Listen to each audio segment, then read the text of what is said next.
everyone. My name is Denise. Today I'll be reading The Giver by Lois Lowry. And it's a really wonderful book. I love books that are about utopias, where usually the main character is raised to be a certain kind of person, to be the same as everyone else. And this prevents conflict in the society. And this is one such book where Jonas, a 12-year-old boy, lives in a utopia. His world is perfect. There's no pain. There's no fear. And then when he turns 12, he starts to get lessons from someone called the Giver. And as he learns from the Giver, as he receives this training from the Giver, he learns about the pain. He learns about memories from the past. And then he starts to realize and learn about the world.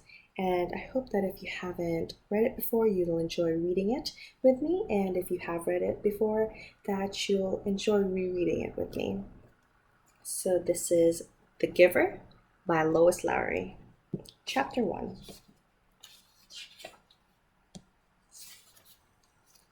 It was almost December, and Jonas was beginning to be frightened. No, wrong word, Jonas thought. Frightened meant that deep, sickening feeling of something terrible about to happen. Frightening was the way he had felt a year ago, when an unidentified aircraft had flown the community twice. He had seen it both times. Squinting towards the sky, he had seen the sleek jet, almost a blur at its high speed, go past. A second later, heard the blast of the sound that followed. Then, one more time, a moment later, from the opposite direction, the same plane. At first, he had only been fascinated. He had never seen aircraft so close, for it was against the rules for pilots to fly over the community. Occasionally, the supplies were delivered by cargo planes to the landing field across the river. The children rode their bikes to the riverbank and watched, intrigued, the unloading, then the takeoff directed to the west, always away from the community. But the aircraft a year ago had been different. It was not a squat, fat-bellied cargo plane, but a needle-nosed single-pilot jet. Jonas, looking around anxiously, had seen others, adults as well as children, stop what they were doing and wait, confused for an explanation of the frightening event. Then all of the citizens had been ordered to go to the nearest building and stay there, immediately. The rasping voice through the speakers had said, "Leave your bicycles where they are." Instantly, obediently, Jonas had dropped his bike on its side on the path behind his family's dwelling. He had run indoors and stayed there, alone. His parents were both at work, and his little sister Lily was at the child care center where she spent her after-school hours. Looking through the front door, he had seen no people. None of the busy afternoon crew of street cleaners, landscape workers, and food delivery people who usually populated the community at that time of day. He saw only the abandoned bikes here and there. On their sides, an upturned wheel on one was still revolving slowly. He had been frightened then. The sense of his own community silent, waiting, had made his stomach churn. He had trembled. But it had been nothing. Within minutes, the speakers had crackled again, and the voice, reassuring and less urgent, had explained that a pilot in training had misread his navigational instructions and made a wrong turn. Desperately, the pilot had been trying to make his way back before his error was noticed. "Needless to say, he will be released," the voice had said, followed by silence. There was an ironic tone to that final message, as if the speaker found it amusing, and Jonas had smiled a little, though he knew what a grim statement it had been. For a contributing citizen to be released from the community was a final decision, a terrible punishment, an overwhelming statement of failure. Even the children were scolded if they used the term lightly at play, jeering at a teammate who missed a catch or stumbled in a race.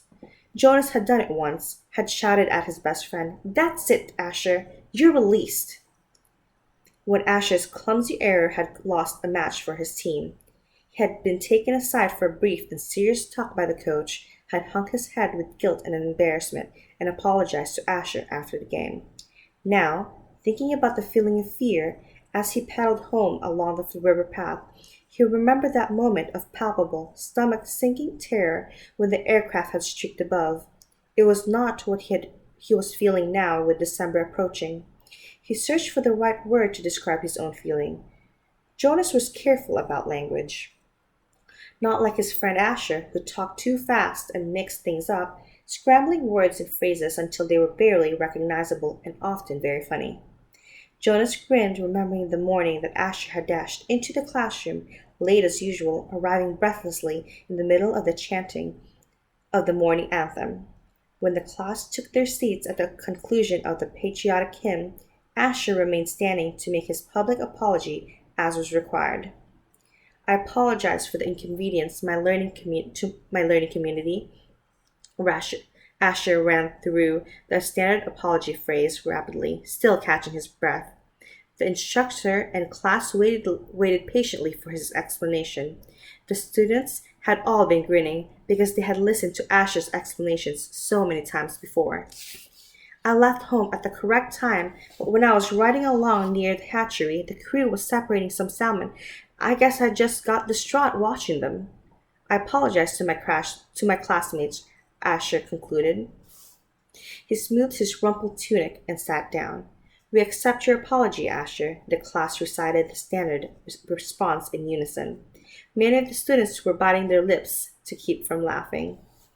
I accept your apology, Asher, the instructor said. He was smiling. And I thank you because once again you have provided an opportunity for a lesson in language. Distraught is too strong an adjective to describe salmon viewing. He turned and wrote distraught on the instructional board. Beside it he wrote distracted. Jonas, nearing his home now, smiled at the recollection.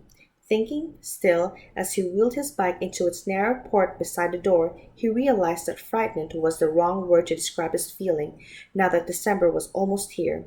It was too strong an adjective. He had waited a long time for this special December. Now that it was almost upon him, he wasn't frightened. But he was eager, he decided. He was eager for it to come, and he was excited, certainly. All of the 11s were excited about the event that would be coming so soon. But there was a little shudder of nervousness when he thought about it, about what might happen.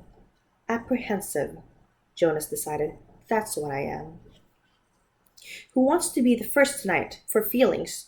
Jonas's father asked at the conclusion of their evening meal. It was one of the rituals, the evening of telling of feelings. Sometimes Jonas and his sister Lily argued over turns, over who got to go first. The parents, of course, were part of the ritual. They too told their feelings each evening. But, like all parents, all adults, they didn't fight and wheedle for their turn.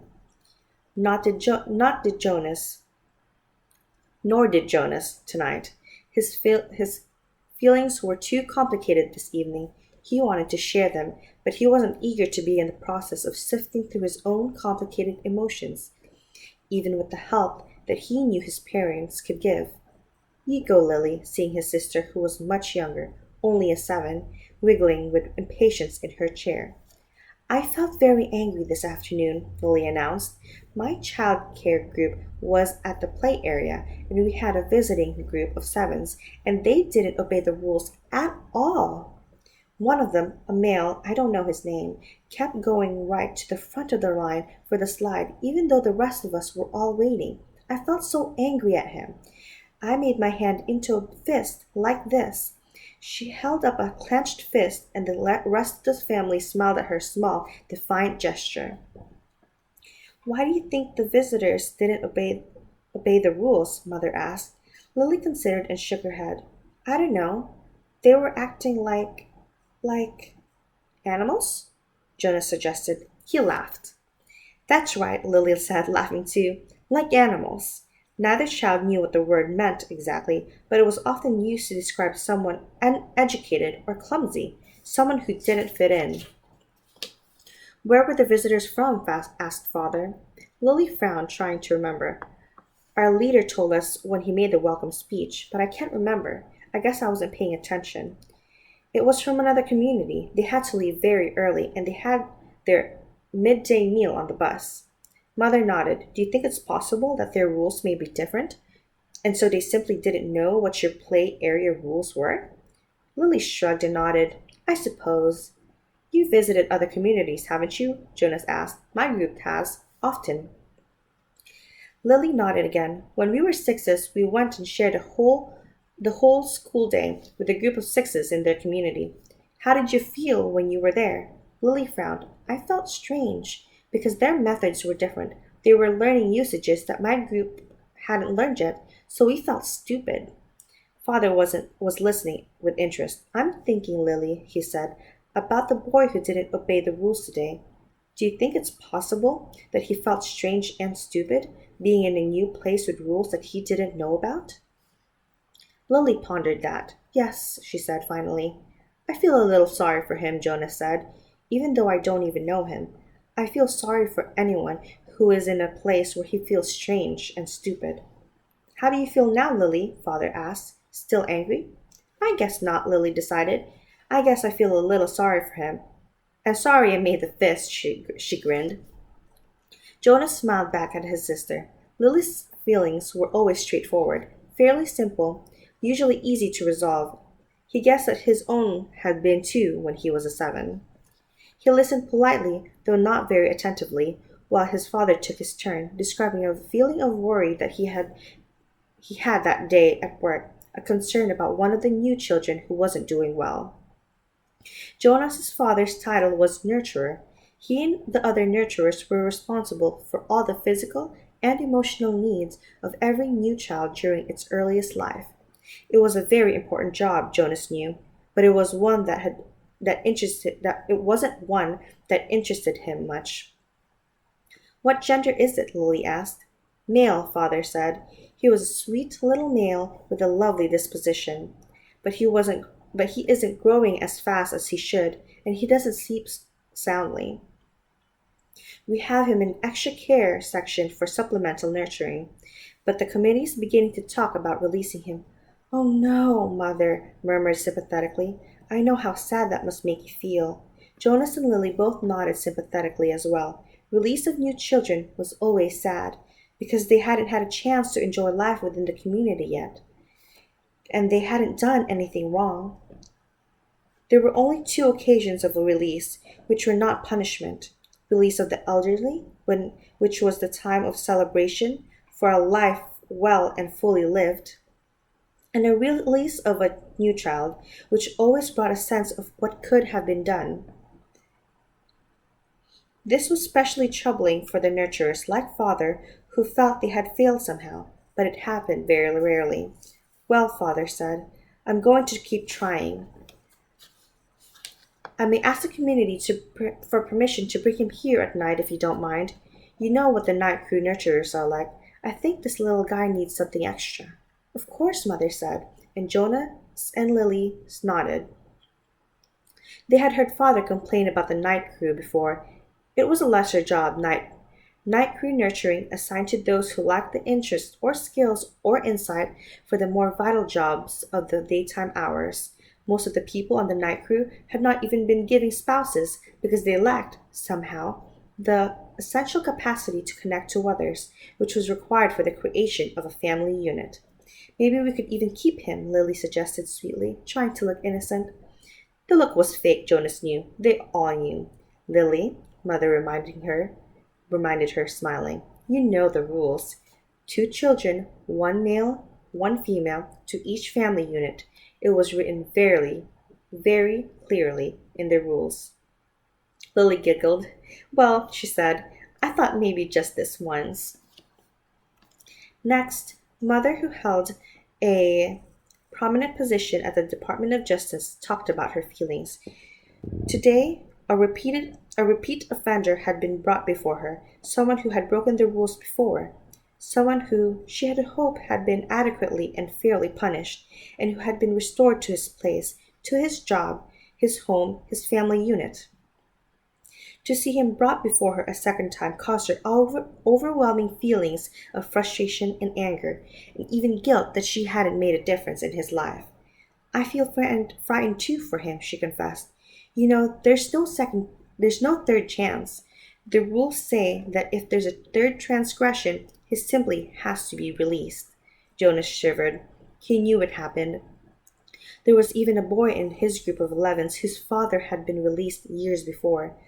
No one ever mentioned it. The disgrace was unspeakable. It was hard to imagine. Lily stood up and went to her mother. He stroked her mother's arm. From his place at the table, father reached over and took her hand. Jonas reached for the other. One by one they comforted her. Soon she smiled, thanked them, and murmured that she felt soothed. The ritual continued. Jonas, father asked, you're last tonight. Jonas sighed. This evening he almost would have preferred to keep his feelings hidden, but it was, of course, against the rules. I'm feeling apprehensive, he confessed, glad that the appropriate descriptive word had finally come to him. Why is that, son? His father looked concerned. I know there's really nothing to worry about, Jonas explained, and that every adult has been through it. I know you have, father, and you too, mother. But it's the ceremony that I'm apprehensive about. It's almost December. Lily looked up, her eyes wide. The ceremony of 12, she whispered in an awed voice. Even the smallest children, Lily's age and younger, knew that it lay in the future for each of them. I'm glad you told us of your feelings, father said. Lily, mother said, beckoning to the little girl, go on now and get into your night clothes. Father and I are going to stay here and talk to Jonas for a while. Lily sighed, but obediently she got down from her chair. Privately? She asked. Mother nodded. Yes, she said. This talk will be a private one with Jonas.